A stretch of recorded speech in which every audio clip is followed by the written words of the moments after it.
Allez, à présent, votre invité dans la grande interview en direct sur Boursorama, c'est Jean-Claude Trichet, l'ancien président de la Banque Centrale Européenne. Bonjour Jean-Claude Trichet. Bonjour David, comment allez-vous? Comment allez-vous? Ça va? Ça va. Bon, on a plein de choses à discuter ensemble aujourd'hui. Juste un petit mot des États-Unis, on parlera après de la BCE qui se réunit aujourd'hui. Un petit mot des États-Unis, on a eu le chiffre de la croissance, la décroissance américaine, un petit moins 5%, moins 4,8% au premier trimestre. C'est violent, évidemment c'est hyper violent. En même temps, le confinement, il a démarré plus tardivement aux États-Unis. Vous en pensez quoi sur ce qui se passe là-bas? Parce qu'on a une envolée du chômage qui est quand même inédite, sans précédent. 26 millions de chômeurs de plus en un mois sur le mois de mars, sur une population active de 165 millions d'habitants. Ce sont des chiffres qui sont effrayants pour vous? Oui, ce sont des chiffres colossaux, mais il faut se méfier un petit peu des chiffres parce que les Américains présentent toujours leurs chiffres en annualisé. Donc, si vous prenez la croissance du premier trimestre américain, c'est moins 4,8, mais en annualisé. Ce qui veut dire, si vous voulez, que ça ne se compare pas à la zone euro avec ses moins 3,8 ou à la France avec ses moins 5,8. Si vous voulez, nous, on est trimestre sur trimestre, donc on mesure la diminution par rapport au dernier trimestre de l'année précédente. Donc c'est donc pire en France, parce qu'en France, quand on fait moins 5, on en parlait juste avant avec le point, quand on fait moins 5,8, si on devait annualiser comme les Américains, on serait à moins 20. Oui, mais nous n'annualisons pas. Pour comparer ce qui est comparable. Et à mon avis, ce n'est pas une très bonne idée que de faire comme les Américains. D'ailleurs, les Américains s'attendent, entre nous, à moins 30% annualisé pour le deuxième trimestre. Ouais. Donc là, on sent qu'il y a un retard. On l'a observé, ce retard. Le coronavirus a frappé les États-Unis avec un certain retard par rapport aux Européens. Donc il n'est pas tellement étonnant que les chiffres soient beaucoup plus graves aux États-Unis à Q2, au deuxième trimestre de cette année, par rapport au premier trimestre. Chez nous, on va voir ce qu'il en est. Le deuxième trimestre ne sera évidemment pas bon du tout non plus dans toute l'Europe. Cela va de soi. Mais encore une fois, est-ce que l'administration Trump peut éviter cette catastrophe sociale qui fait peur aux États-Unis là-bas? Encore une fois, alors j'ai vu que l'indemnité chômage fédéral a été accrue, 2 400 $ par mois jusqu'à l'automne. Il y a eu ce chèque fédéral pour une famille en gros avec 2 enfants, c'est 3 400 $.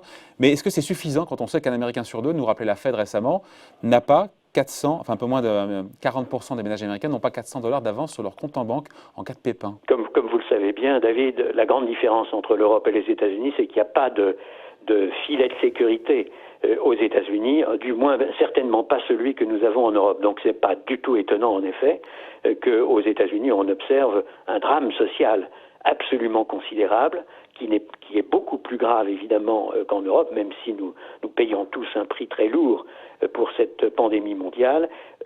S'agissant des États-Unis, je crois que ça change en ce moment très profondément les différences entre les dogmes américains. Par exemple, l'idée selon laquelle l'État ne doit pas intervenir et l'État doit rester très, très prudent et très muet dans toutes les circonstances. Tout cela est complètement balayé, évidemment, par les circonstances présentes. Et Ils sont en train de s'européaniser, les Américains? Je crois qu'une des leçons de cette crise, pour les Américains, sera en effet, je ne sais pas si on peut appeler ça européanisation, parce que il y a de la même manière d'autres pays, pas simplement européens, qui sont très attentifs à la cohésion sociale et au renforcement des solidarités. Mais c'est vrai que de ce point de vue-là, les Américains vont changer assez profondément, à mon avis.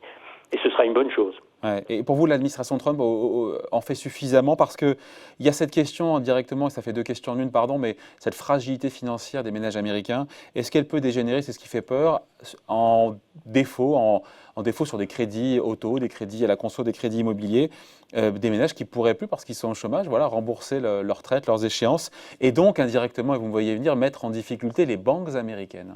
Non, comme vous le savez, d'ores et déjà, les marchés américains ont dû avoir un soutien incroyable de la part de la Banque centrale américaine, et c'était nécessaire parce que sinon il n'y avait plus de liquidité du tout, et en effet, une catastrophe épouvantable se dessinait. Donc les risques sont toujours là.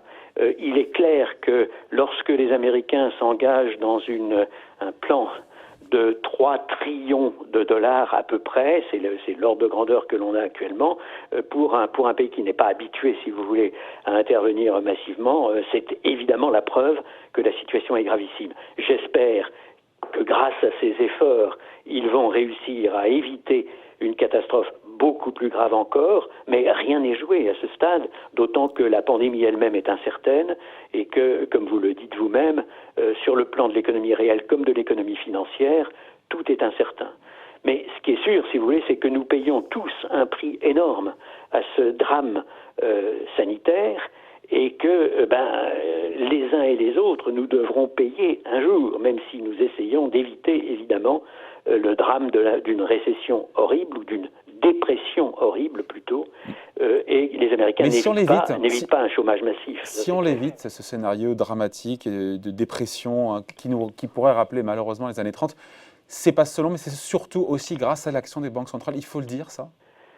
Il faut dire qu'en effet, les banques centrales sont toujours en première ligne lorsqu'il y a des drames dans l'économie réelle et dans l'économie financière. Là, elles ne peuvent rien dans le domaine sanitaire. Les banques centrales, en revanche, elles ont en charge, en effet, d'être la première ligne de défense. Elles l'ont fait, à mon avis, très bien, et aux États-Unis et en Europe, parce qu'elles sont en première ligne, et aussi très bien parce qu'elles ont également réclamé que les gouvernements, les parlements se mobilisent eux-mêmes, et l'ensemble, disons, des autres partenaires publics et privés. Et je crois que c'est très important que ce message des banques centrales soit bien compris. Elles ne peuvent pas tout faire elles-mêmes, elles peuvent beaucoup, elles peuvent énormément, mais et aux États-Unis et en Europe, elles ont besoin évidemment d'une mobilisation gouvernementale et parlementaire.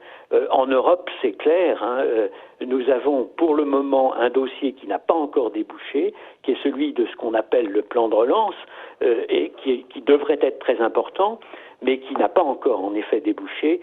Christine Lagarde, je crois, a été très ferme et comment dirais-je, véhémente en disant jeudi dernier, vous devez décider. Je crois qu'en effet, s'il y a un message, c'est qu'il est très urgent que l'Europe débloque la situation, ne se bloque pas sur des questions de financement, eurobonds, pas eurobonds. On a besoin, c'est le résultat qui compte, on a besoin d'avoir ce déblocage et ceci est nécessaire pour l'ensemble des Européens. Ouais. Je reviens sur, encore une fois, le fait que les banques centrales occidentales ont fait sauter de nombreux tabous lors de cette crise sanitaire pour contrer les effets récessifs de la pandémie. Et le corollaire de cet interventionnisme monétaire, c'est la taille du bilan des banques centrales.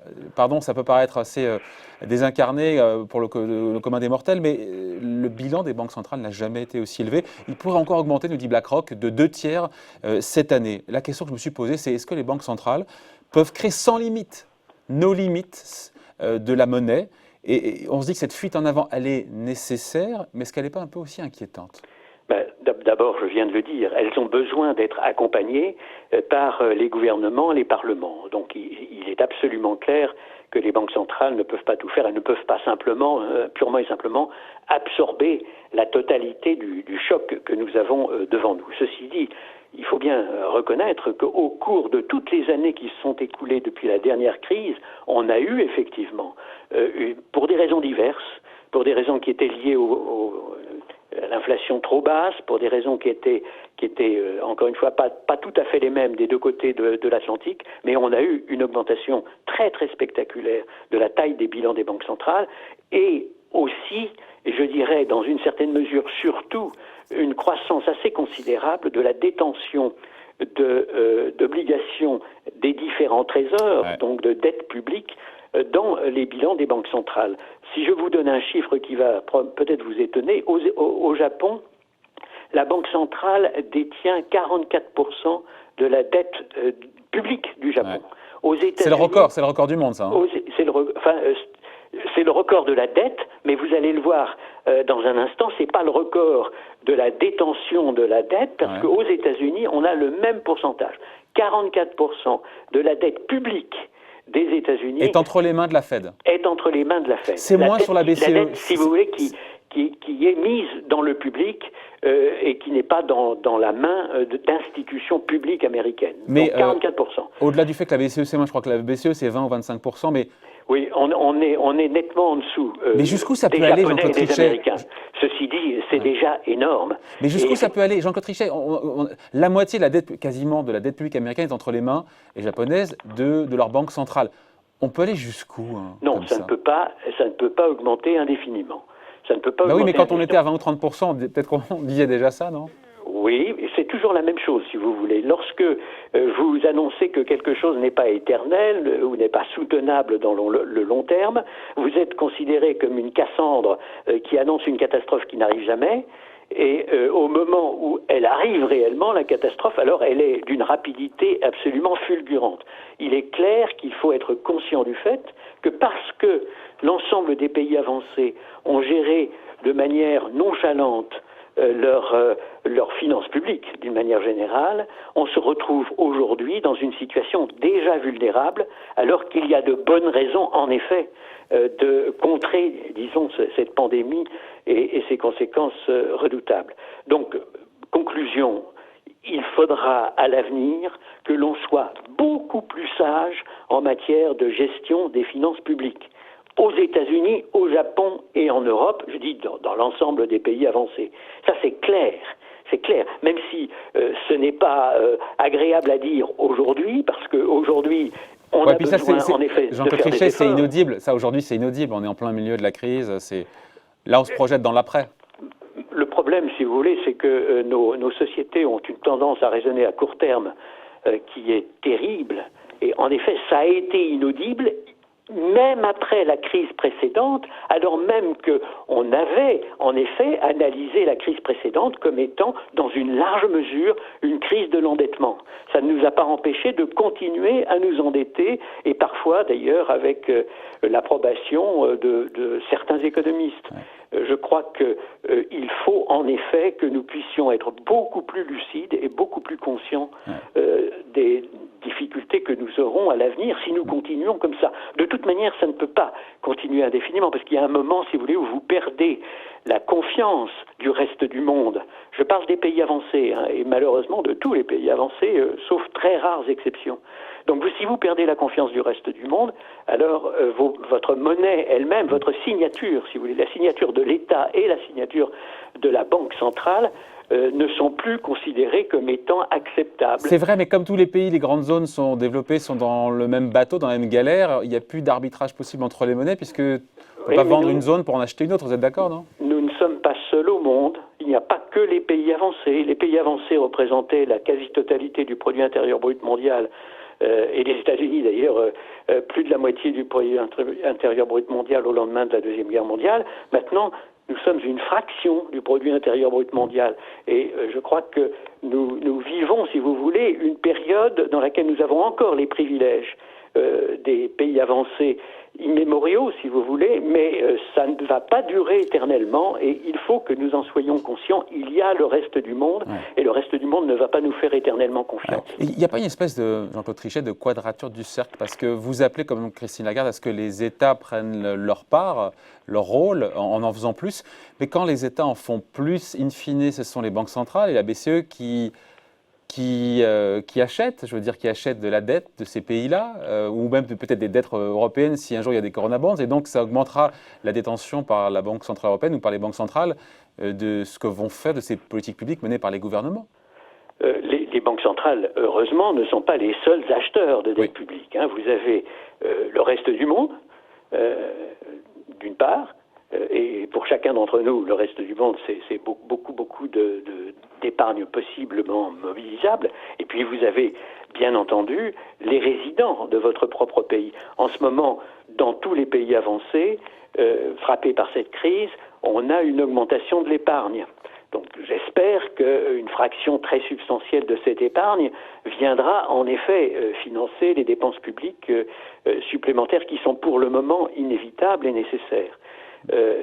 Et puis, en dernière analyse, mais seulement en dernière analyse, dans cette perspective, vous avez les banques centrales.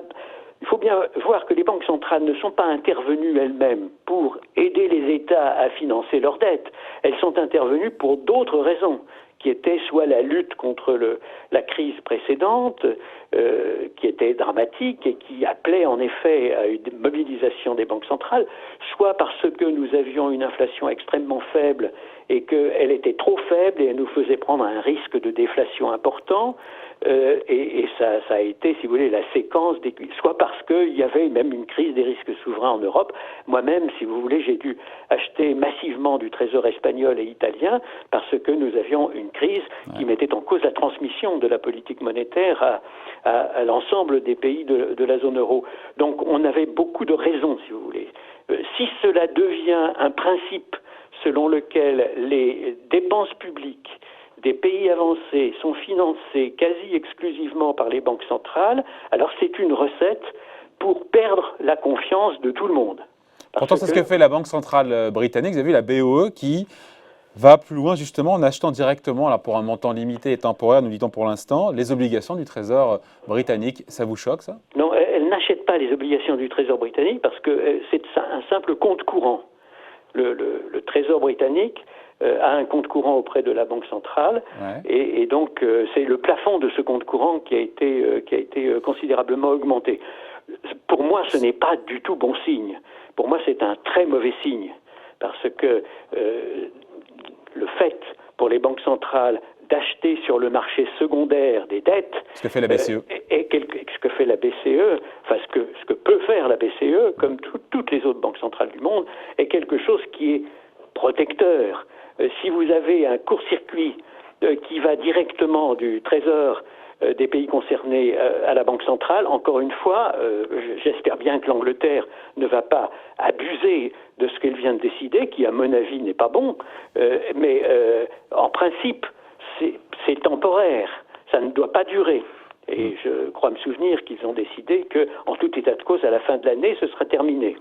Donc, on va voir. Jean-Claude Trichet, si on devait comparer, je sais que ce n'est pas facile, mais l'activisme monétaire de toutes les grandes banques centrales du monde, à l'évidence, quelle est la banque centrale qui en a fait le plus jusqu'à présent? Oh, je crois sans aucune espèce de doute. Non. Enfin. Ça dépend sur quel critère. Au moment où nous parlons, dans le temps court, la Fed, dans le temps long, évidemment, la Banque du Japon. Dans le temps long, évidemment, oui. Mais dans le temps court, évidemment, dans le temps court, c'est bien la Fed. Dans le temps court, c'est la Fed, mais la Fed y est complètement obligée, si vous voulez, parce que l'économie américaine est financée à hauteur de 75 à 80% par les marchés. Et donc, quand vous avez une crise aussi gravissime que celle que nous avons, les marchés eux-mêmes deviennent illiquides. Et donc la Banque centrale doit se mobiliser immédiatement pour préserver le financement de l'ensemble de son économie qui deviendrait totalement illiquide. Dans le cas de la Banque centrale européenne, nous avons des banques qui ont été quand même formidablement renforcées, heureusement, depuis la dernière crise, et les banques elles-mêmes, si vous voulez, financent 75%, disons, de l'économie. Donc on est dans un univers assez différent. Il est normal que la Banque centrale américaine, qui doit soutenir à bout de bras l'ensemble du financement par les marchés de son économie, soit extraordinairement active. Mais ceci dit, la Banque centrale européenne a été elle-même extraordinairement active, comme vous le savez bien. Oui, la BCE qui se réunit aujourd'hui, Christine Lagarde qui fera une conférence de presse virtuelle. Est-ce que, un peu comme hier soir, Jérôme Powell a pu le faire, lors de la sienne, elle doit laisser entendre qu'elle est prête à en faire plus si besoin? Écoutez, ne me demandez pas de dire ce que doit dire Madame Lagarde. J'ai une confiance totale dans Christine Lagarde et dans le Conseil des gouverneurs pour prendre les bonnes orientations dans la période présente et passer les bons messages. Confiance totale. Bien sûr, je comprends, mais il y a beaucoup d'économistes qui disent, voilà, la BCE, alors les calculs ont été faits, c'est 120 milliards d'euros par mois de rachat d'actifs. Certains disent, voilà, cette enveloppe, il faudra la relever. Écoutez, on verra bien, c'est ça. C'est au Conseil des gouverneurs d'apprécier. Il me semble que nous n'avons pas l'ensemble des éléments pour porter jugement. J'ai confiance dans le Conseil des gouverneurs et dans Christine Lagarde. Je suis sûr qu'ils prendront les bonnes décisions. En tout état de cause, ce qu'ils ont décidé est déjà énorme. Et encore une fois, ça n'est pas pour le plaisir de dépenser, d'intervenir. C'est parce que il y a des problèmes qui se posent dans un certain nombre de marchés. La Banque centrale fait elle-même des efforts colossaux pour que les banques commerciales puissent prêter à l'ensemble de l'économie européenne, avec notamment le fameux refinancement à long terme ciblé qui est une mesure extraordinaire qu'ils ont décidée et qui doit permettre de refinancer les banques à moins 0,75%. Mais ça, c'est, Jean-Claude Trichet, les TLTRO, Oui. ils existaient déjà au moment de la crise financière Ils précédente. existaient. Mais ma question là, c'est qu'est-ce qu'elle fait de plus de nouveau, la BCE, qu'elle ne faisait pas lors de la dernière crise, dans les nouveaux instruments qui ont été utilisés? Elle a fait masse de tous les instruments qu'elle possédait, plus la fameuse pandémique, le programme pandémique, disons, qu'elle a décidé de 750 milliards d'euros, et qui, lui, alors, peut intervenir avec une flexibilité très grande. Toutes les mesures précédentes, si vous voulez, étaient, sauf peut-être le SMP de montant qui était là pour s'assurer, encore une fois, que la politique monétaire était transmise convenablement dans l'ensemble des pays de la zone euro. Mais là, nous avons affaire à une utilisation très, très flexible. Et j'insisterai sur cette flexibilité. Le fait de pouvoir d'avoir fait sauter le taux par la Banque Centrale Européenne. Elle a aussi montré de la flexibilité dans l'éligibilité des garanties qu'elle accepte en contrepartie de ses refinancements. Donc elle se montre, si vous voulez, en ce moment, extrêmement flexible dans beaucoup de dimensions traditionnelles d'intervention de la Banque centrale. Est-ce qu'on peut, on parlait tout à l'heure de la Banque centrale japonaise, est-ce qu'on peut un jour imaginer la BCE imiter la Banque du Japon et acheter des actions, des ETF sur actions? Ou est-ce que ce n'est pas souhaitable?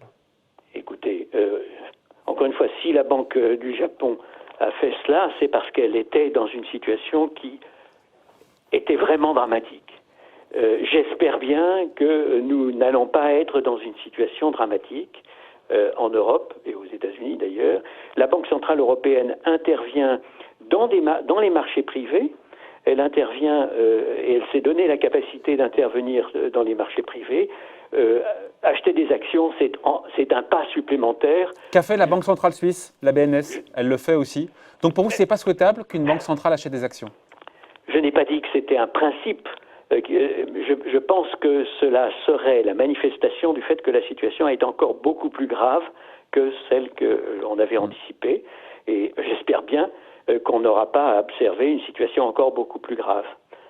Mais vous ne l'excluez pas si le besoin se faisait sentir, j'ai envie de dire. Il ne faut jamais dire jamais. Bon, mais encore une fois, ce serait le signe d'une aggravation formidablement grave de la situation. Et donc, je ne le prévois pas pour le moment, évidemment, je ne le souhaite pas, mais je ne le prévois pas non plus.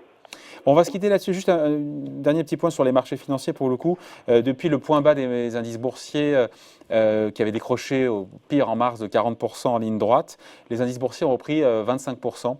Est-ce que pour vous ce rebond est justifié parce que voilà, il y a eu l'activisme, les mesures monétaires, les mesures budgétaires, même si quand on voit les chiffres du chômage, les chiffres de décroissance, on se dit que ça ne plaît pas pour le commun des mortels qui se dit oh là là, mais il y a du chômage, il y a le PIB qui baisse comme jamais, et puis les marchés actions qui remontent de 25%. Vous en pensez quoi?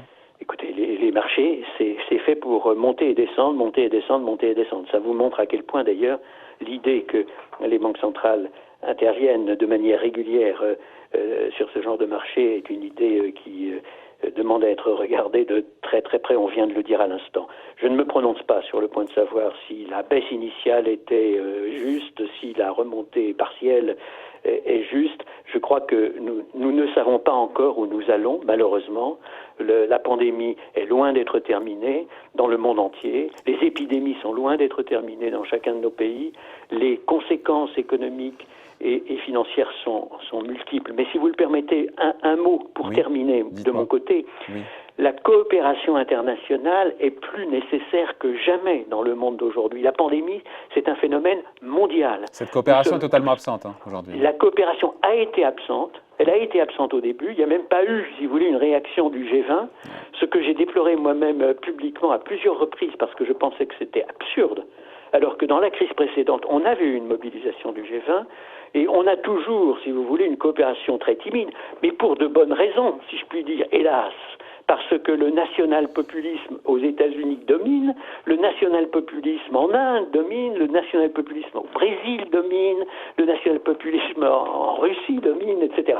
Donc on est en présence, si vous voulez, d'un environnement culturel mondial qui est très, très adverse lorsque nous avons à faire face à des problèmes qui sont évidemment mondiaux. Et donc cette absence de coopération internationale, ça vous inquiète? J'espère ardemment que la dureté des temps, la difficulté des temps va mettre l'épée dans les reins de l'ensemble des partenaires du monde, des grands pays systémiques du monde, et qu'on va avoir une vraie mobilisation pour le temps présent, et bien entendu pour tous les problèmes que nous allons avoir à affronter à l'avenir au niveau mondial. On le voit bien avec la pandémie, il y a une seule espèce humaine. Nous sommes tous attaqués par le virus dans les mêmes conditions, nous sommes tous habitants de la planète. Le sentiment, si vous voulez, de l'appartenance au même monde devrait nous forcer. Mais c'est pas un vœu pieux, Jean-Claude Trichet, c'est pas un vœu pieux, même si c'est nécessaire. Est-ce que vous n'avez pas le sentiment de prêcher dans le désert, parce que concrètement, on voit rien pour l'instant, on voit rien venir? Non, on a commencé à voir une certaine mobilisation du G20, une certaine mobilisation du FMI, de la Banque mondiale, la prise en compte des problèmes que les pays en développement et les pays les plus pauvres de la planète connaissent. Il y a des initiatives pour qu'il y ait des réajustements de dette pour ces pays-là. Enfin bref, non, je ne peux pas être entièrement négatif. Mais le début a été totalement catastrophique.